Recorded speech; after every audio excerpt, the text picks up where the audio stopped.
Recovering a spacecraft from the water is a hazardous operation, and any other boats interfering increases risk to the astronauts in the capsule, the teams working to recover them from the water, and the safety of those that come too close. Now, for the safety of the crew and your own safety, we would love for you to continue joining us on NASA Plus and the SpaceX webcast, because you're going to get the best views of our astronauts on their journey home.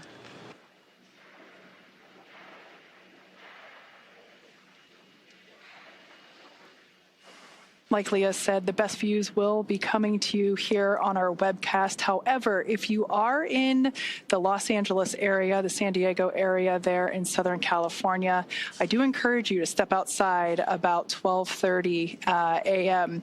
as you might be able to see the spacecraft actually re-entering on its way there back to the Splashdown site. And if you're lucky, you might even hear a sonic boom.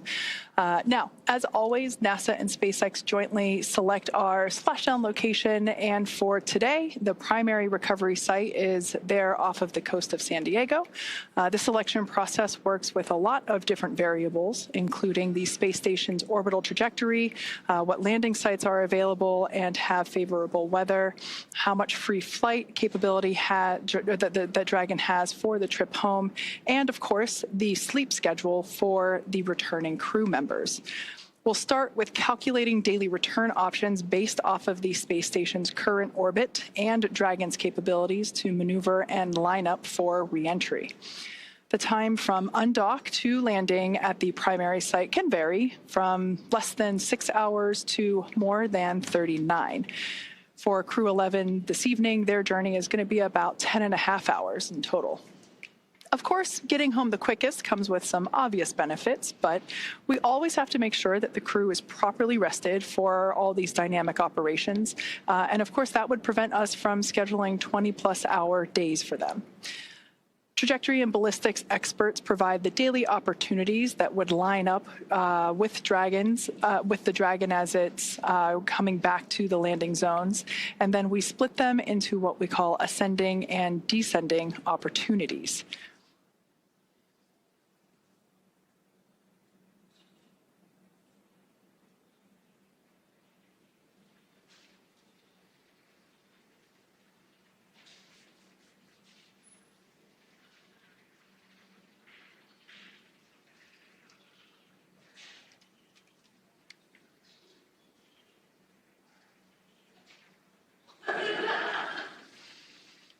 Okay, so we still have a few minutes left to go here in this deorbit burn. As I mentioned before, this is the transition of the Dragon spacecraft from Earth orbit to atmospheric reentry. This is lining the spacecraft up for its precise splashdown location there off the coast of San Diego. So in a couple minutes, in fact, we expect this deorbit burn to conclude at 12:04 a.m. Pacific time.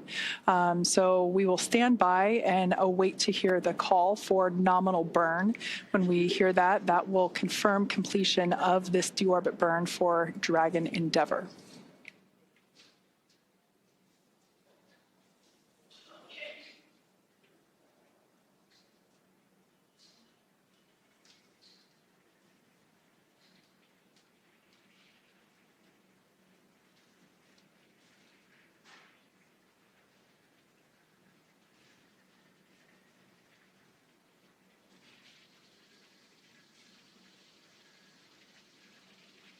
As I mentioned earlier, we will hear primarily the SpaceX core or the crew operations and resource engineer.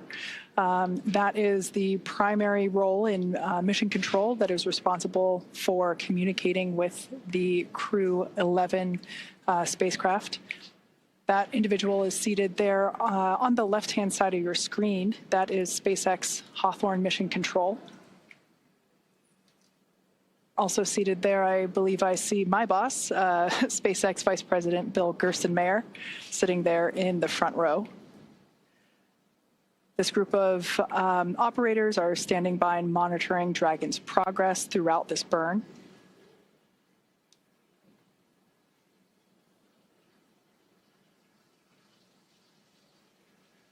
Now, this particular maneuver that Dragon Endeavor is performing, this deorbit burn, is utilizing the 4 forward Draco thrusters.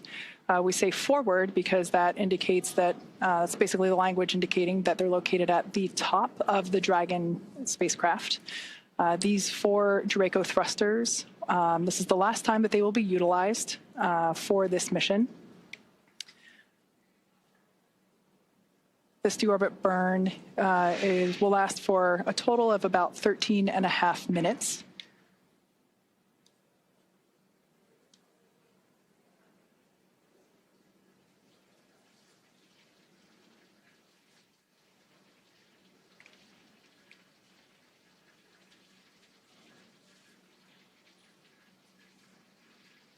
Okay, we still got about 6 minutes left in this deorbit burn.